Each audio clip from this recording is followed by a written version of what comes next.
नमस्कार, माझ्या चॅनलमध्ये तुमचे खूप खूप स्वागत आहे. मी सोनाली. कसे आहात सर्वजण? मस्त ना? मस्तच असायला हवे.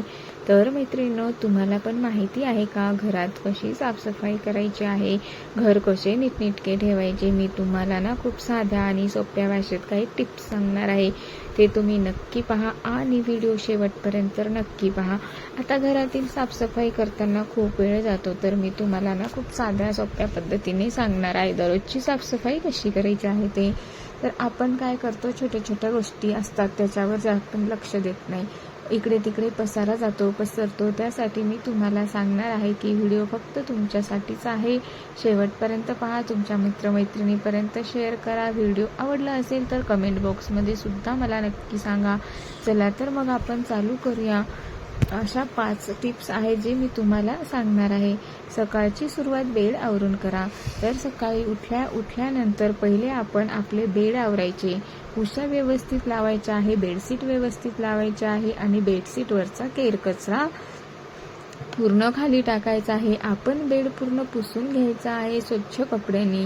आपण काय करतो, सकाळी उठल्यानंतर लगेच घाईघाईने आपण दुसरे काम करायला सुरुवात करतो आणि मग तो बेड तसाच पडतो असतं आणि छान सुद्धा दिसत नाही. तर पहिले काय करायचे आहे, बेड छान व्यवस्थित नीट करायचा आहे. ती रूम छान अशी क्लीन करायची आहे आपली, जेणेकरून आपल्याला सुद्धा नंतर बेडवर बसावेसे वाटले पाहिजे. असे आपण त्या रूममध्ये केर कचरा सुद्धा ठेवायचा नाही आणि छान असे डेकोरेशन करायचे आहे. बेडरूममध्ये पुस्तके, खेळणी वगैरे इकडे तिकडे पडू देऊ नका. कपडे एका जागी एक ठराविक जागा ठरवा आणि तिथेच ठेवा, जेणेकरून ते छान दिसले पाहिजे. नंबर 2, स्वयंपाकघर स्वच्छ कसे ठेवावे. तर मैत्रिणींनो, आपण काय करतो, स्वयंपाक झाल्यानंतर तसेच किचन ठेवतो. तर तसेच किचन न ठेवता आपण स्वयंपाक झाला ना लगेच जास्त वेळ कोणत्याच भाज्या तशा ठेवायच्या नाही. आता आपण काय करतो, रात्रीची भाजी झाकून ठेवतो आणि ती भाजी तशीच राहते आणि मग आपल्या घरामध्ये वास यायला सुरुवात होते.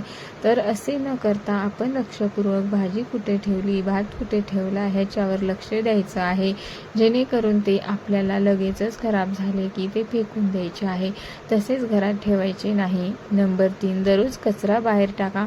आता दररोज आपल्याकडे खूप कचरा साचतो.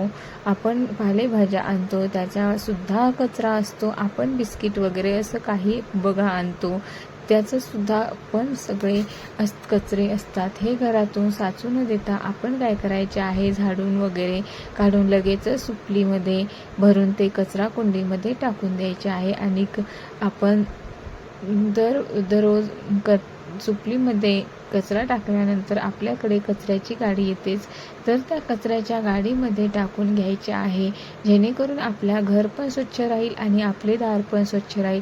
आपले डस्टबिनसुद्धा स्वच्छ राहतील. त्यामुळे लगेचच कचऱ्याची विल्हेवाट लावायची आहे, जास्त दिवस साचून ठेवायचं नाही.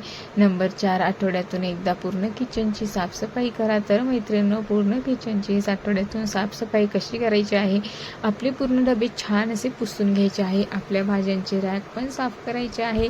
त्यानंतर फ्रीज पण साफ करून घ्यायचे आहे. आपल्या डब्यांच्या झाकण्यांचा पेपर्स लावून घ्यायचे आहे, जेणेकरून आपले झाकणे ते खराब होणार नाही आणि आपले किचन सुद्धा व्यवस्थित दिसेल, सुंदर दिसेल. आणि काय करायचे आहे, आठवड्यातून एकदा तरी आपण सगळी किचनची साफसफाई करायची आहे, जेणेकरून त्याच्यामध्ये झुरळ पाली होणार नाही ह्याची काळजी घ्यायची आहे. आठवड्यातून एकदा काय करायचे आहे, आपल्या दरवाजे, कानेकोपरे, परत खिडक्यांचे पडदे वगैरे सगळं साफ करायचं आहे. कुठे कचरा दिसतो का, कुठे धूळ आहे का, हे सुद्धा बघायचे आहे आणि सगळे साफ करायचे आहे. तर मैत्रिणींनो, अशा प्रकारे तुम्ही साफसफाई आठवड्यातून करत राहा. ज्यांना दररोज शक्य होत नाही त्यांनी असे आठवड्यातून साफसफाई करायची आहे. नंबर 5, कपाटाची साफसफाई कशी करायची आहे. तर मैत्रिणींनो, आपण दररोज कपाट आवरू शकत नाही आणि जर कपाट असेल तर आपल्याला सगळे अस्तव्यस्त वाटेल. त्यामुळे काय करायचे आहे, आपण दररोज ते कपडे आवरतो ना ते वेगळ्या रॅकमध्ये ठेवायचे आहे आणि आपले नवीन कपडे कपाटामध्ये ठेवायचे आहे, जेणेकरून आपल्याला सुद्धा बाहेर जायचे असेल तेव्हाच आपण ते कपडे काढू शकतो आणि जे डेलीचे कपडे आहे ते एका रॅकमध्ये ठेवायचे आहे.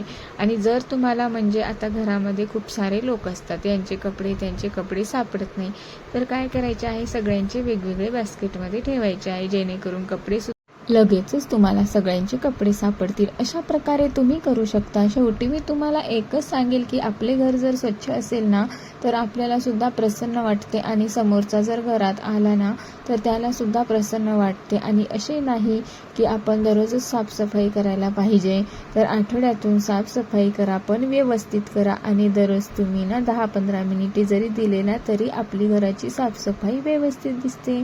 त्यामुळे आणि दुसरे नाव सुद्धा आपल्याला ठेवणार नाही. त्यामुळे तुम्ही दररोज 10-15 मिनिटे द्या आणि घर स्वच्छ ठेवा. तर मैत्रिणींनो, तुम्हाला आजचा व्हिडिओ कसा वाटला मला नक्की सांगा बरं का. आणि कमेंट्स नक्की करा. कमेंट्समध्ये लिहा श्री स्वामी समर्थ, जय जय स्वामी समर्थ.